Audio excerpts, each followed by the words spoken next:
ปีต้องเรียนเพราะว่าเขาเข้าค่ายเลยต้องยุ่งเลยแต่อย่างนั้นก็น่าพักก่อนเราไปตั้งได้หลัก2 ล้านป .6 เอาป .6 ก็ห้องอะไรป .6 ไม่ได้ไปป .6 รออะไรโชคดีว่าโชคดีโชคดีดิไม่ได้อ่านตังค์กันโอ้ใช่ไฮโอ้ล่ะอย่างเราไปตอนป .6 เราก็น่าจะรู้อะไรเกี่ยวกับค่ายบ้างตัวใช่ไฮไม่แต่มันยุคสมัยเก่าอะ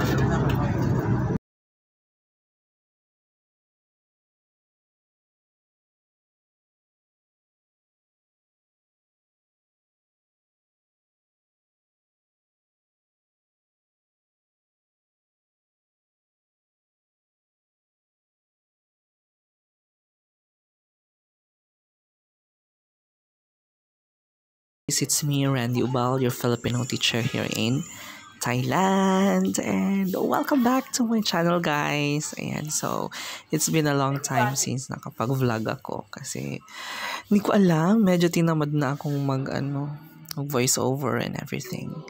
And for today's video, guys, ay ito late na talaga to.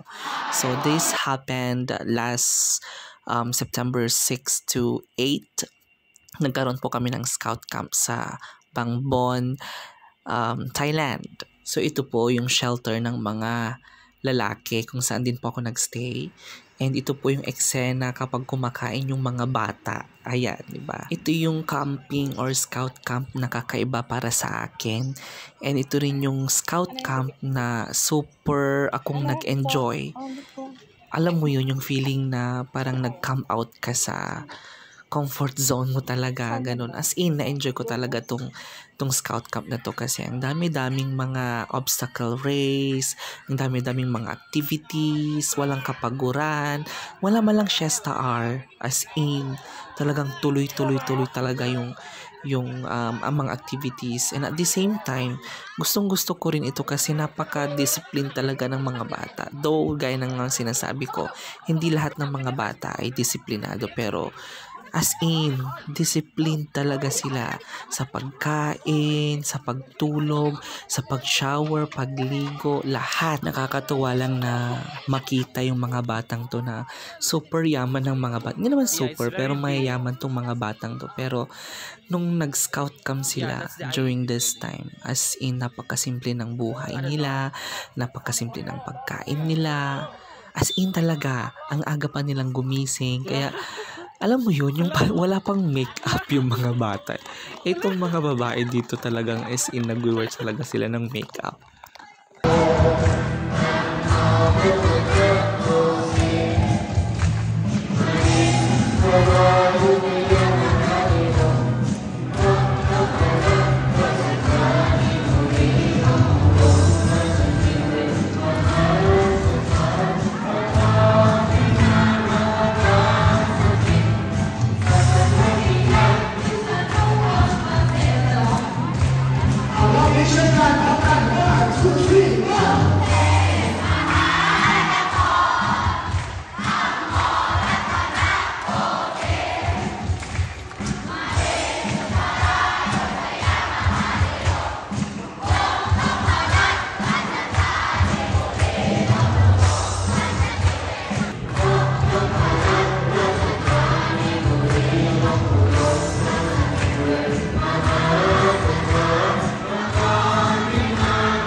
Isa pa, hindi ko talaga makakalimutan tong scout camp na to.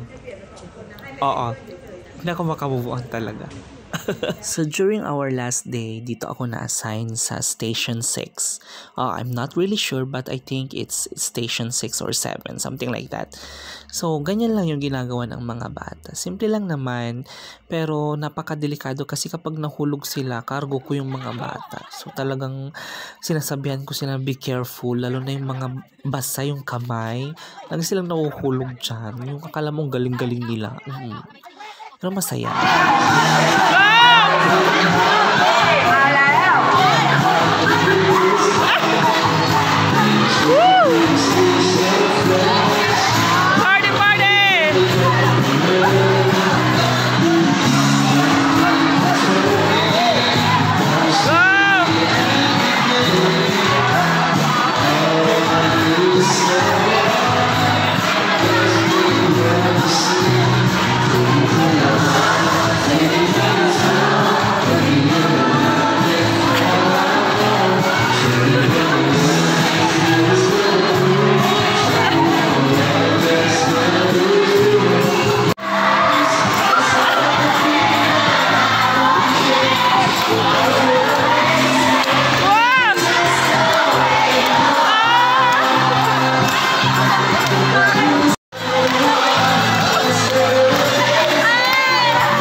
So, yun na nga, after 3 days and 2 nights, uwian na. Tapos na naman ng scout camp.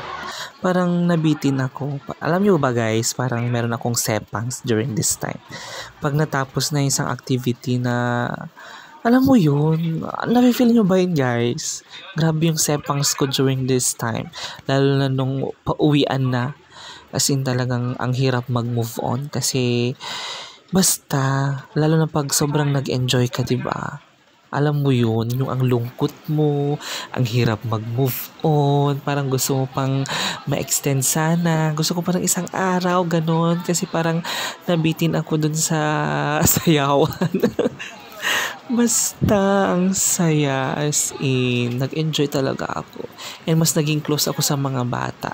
And ganun din sa mga ibang estudyante ng bilingual. Sa IEP kasi kami, naging close din ako sa mga ibang bilingual students. Kaya, ang saya. And here are the highlights, guys.